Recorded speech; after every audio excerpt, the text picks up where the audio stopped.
안녕하세요. 2차 다이나믹 프로그래밍 두 번째 문제 풀이 강의를 시작하겠습니다. 이번엔 총 3문제를 풀 예정인데요. 시플플 문제 풀이 강의에는 뒷부분에 이 내용보다 어려운 문제가 3문제가 있습니다. 각각 이 3문제는 넵색 알고리즘, 삼성 A형 기출문제, 삼성 대학생 프로그래밍 경진대회 문제라서 관심 있으신 분들은 그 영상을 한번 확인해 보시길 바랍니다. 먼저 돌게임 문제입니다. 돌이 한 무더기가 있는데 각자 번갈아 가며 돌을 한 개 또는 세 개 가져갈 수 있고 마지막에 돌을 가져간 사람이 승리하게 되는 문제입니다. 두 사람이 완벽하게 했다는 문제는 게임 이론에 속하는 유형의 문제입니다. 게임 이론의 특징은 서로가 이기기 위해 최선의 플레이를 다하는 것으로 이 돌게임 문제에서는 그 승리자가 이미 정해져 있게 됩니다. 예시를 몇 개 살펴보자면 먼저 돌이 한 개 있을 때는 이 상근이가 한 개를 다 가져가므로 SK를 출력하게 되고요. 이때는 돌이 한 개 남았으니까 성공이 승리하게 됩니다. 돌이 두 개 있을 때를 가정하면 상근이가 한 개를 가져가고 그 다음 창현이가 한 개를 가져가서 창현이가 마지막에 다 가져가기 때문에 CY를 출력하게 됩니다. 돌이 두 개일 때는 그래서 후공이기 때문에 후공 승리라고 적어주시면 됩니다. 돌이 세 개가 있을 때는요.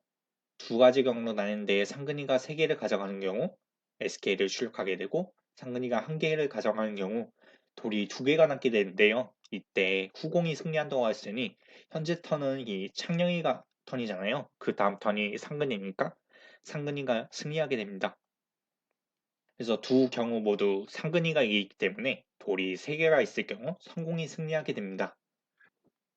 돌이 4개가 있을 경우에는요. 상근이가 한 개를 가져가면 돌이 3개가 남는데 이때는 성공이 승리한다고 되었으니까 현재 돌이 3개 남았을 때의 턴은 창녕이 턴이므로 CY를 출력하게 되고요. 상근이가 3개를 가져가는 경우 돌이 한 개가 남는데 이 한 개도 성공이 승리하기 때문에 CY를 출력하게 됩니다. 그래서 돌이 4개일 경우에는 후공이 승리하게 된다고 적어주시면 됩니다. 두 가지를 더 볼게요. 돌이 5개 있을 경우 상근이가 한 개를 가져가면 돌이 4개가 남게 되는데 이때는 후공이 승리한다고 되어 있으므로 현재 턴은 창녕이의 턴이니까 SK를 출력해 주시면 됩니다. 그 다음 다시 5개에서 상근이가 3개를 가져가면 돌이 2개가 남게 되는데 이때도 후공이 승리하게 된다고 했으니까 현재 턴은 이 창녕이의 턴이므로 SK를 출력해 주시면 됩니다. 그래서 돌이 5개일 경우 상근이가 이기기 때문에 성공이 승리하게 됩니다. 돌이 6개가 있을 경우를 가정해 봅시다. 상근이가 한 개를 가져가면 돌이 5개가 남게 되는데요. 이때는 이 성공하는 사람이 승리하게 되므로 현재 턴은 창영이의 턴이니까 CY를 출력해 주면 됩니다. 그리고 상근이가 3개를 가져가는 경우도 생길 텐데요. 이때 돌이 3개가 남게 되는데 창영이가 돌을 3개를 가져가면 되는 거니까 이때도 CY를 출력해 주시면 됩니다. 그래서 돌이 6개일 때는 후공이 승리하게 됩니다. 이처럼 돌의 개수에 따라 성공, 후공 이 둘 중에 승리자 한 명이 정해지게 되어 있어요. 그런데 만약 지금까지는 SK, SK 출력, CY, CY 출력 이렇게 두 가지 경우 모두 한 명이 이긴다고 나왔지만 만약 승리자가 각각 다른 경우 어떻게 될까요? 그래서 예시를 한번 들어봅시다. 돌이 T개가 있을 경우 상근이가 한 개를 가져가면 T-1개가 남는데요. 이때는 성공이 승리한다고 해봅시다. 그러면 지금 턴은 창영이의 턴이니까 CY를 출력해 주게 되고요. 상근이가 3개를 가져갈 경우 돌이 T-3개 있으므로 후공이 승리한다고 되어 있습니다. 현재 턴은 창영이니까 상근이가 승리하게 된다고 했으니 SK를 출력하게 됩니다. 이때의 경우는 누가 이기게 될까요? 게임이론은 서로가 최선을 다해서 플레이하기 때문에 상근이는 자기가 이기려고 자신이 이기는 선택지를 선택할 것이고 창룡이도 자신이 이기려고 자신이 이길 수 있는 선택지를 선택할 것입니다. 하지만 이 성공이라는 것이 상근이로 정해져 있으니까 상근이는 이 세 개를 가져가서 자신이 이기는 SK 출력을 선택하게 될 것입니다. 그래서 만약 이때 돌이 T개 있을 경우 이때는 성공이 이기게 됩니다. 이 내용을 코드로 짜보자면 일단 돌이 한 개일 때는 성공, 둘이 두 개일 때는 후공, 돌이 세 개일 때는 성공이 승리하게 됩니다. 그 이후로는 만약 돌이 i에 있을 때 i-1개와 i-3개를 선택할 때 두 경우 중 하나라도 후공이 이기는 경우가 있다면 그것은 상근이가 이긴다는 소리니까 TP 값을 1로 설정합니다. 하지만 그게 아니라면 돌이 i-1개일 때도 아니면 돌이 i-3개일 때도 성공이 이긴다면 상근이가 이기는 방법은 전혀 없다는 말이니 TP 값은 2로 설정합니다. 이렇게 포문을 돌리고 난 뒤 돌이 n개가 있을 때는 성공은 상근이니까 DPN의 값이 1이면 SK를 출력하고 그게 아니라면 창녕이가 이겼다는 소리니 CY를 출력해 주시면 됩니다. 두 번째 문제는 가장 긴 증가하는 부분 수열입니다.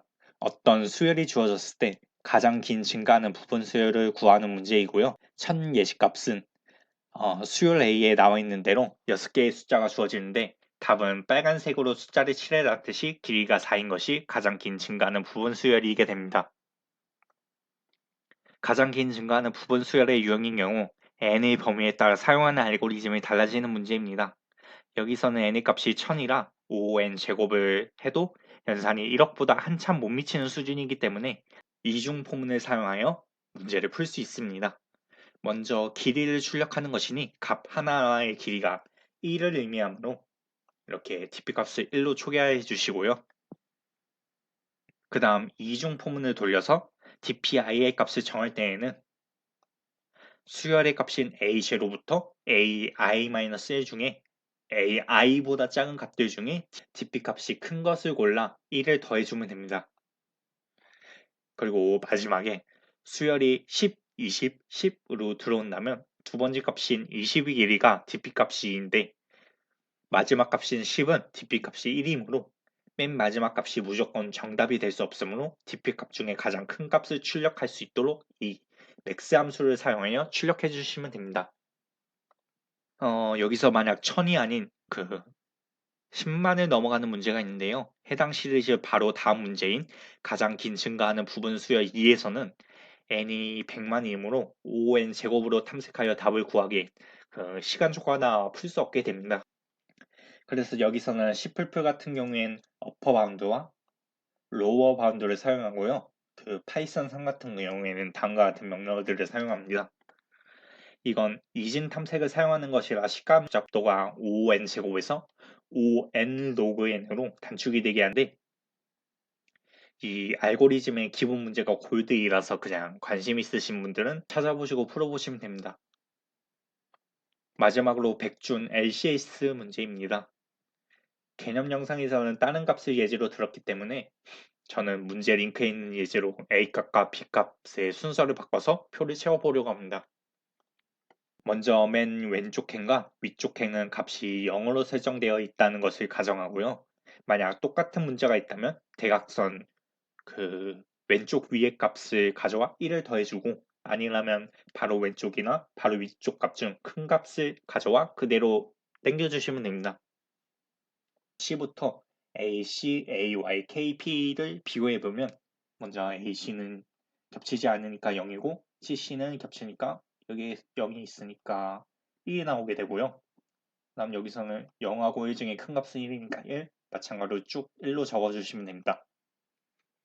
두 번째 A에서는요. 이렇게 바로 시작부터 겹치기 때문에 여기서 1을 가져와서 이렇게 1을 채워주시면 되고요. 다음은 바로 왼쪽이랑 위쪽 값 중에 큰 값을 가져오면 되니까 1. 다음 여기서는 또 다시 문자가 겹치게 되죠. 그래서 이 CC에서 1을 가져와 1을 더해서 2를 만들어 주시면 됩니다. 마찬가지로 나머지는 그냥 2로 채워주시면 됩니다. 그 다음은 P를 보겠습니다. 여기서는 0, 1 중에 1, 1, 1은 1, 1, 2는 2, 2, 2는 2, 2, 2는 2인데 마지막엔 두 문자열이 같으므로 여기 2에서 가져와서 3을 입력해 주시면 됩니다. 다음 C도 마찬가지로 해보자면 여기는 1, 여기는 이쪽으로 가져와서 2, 다음 여기도 2, 2, 2, 다음 여기는 3이 되는요. 예, 여기서도 똑같이 1, 2, 여기서는 3, 3, 3, 네, 3이 되겠습니다.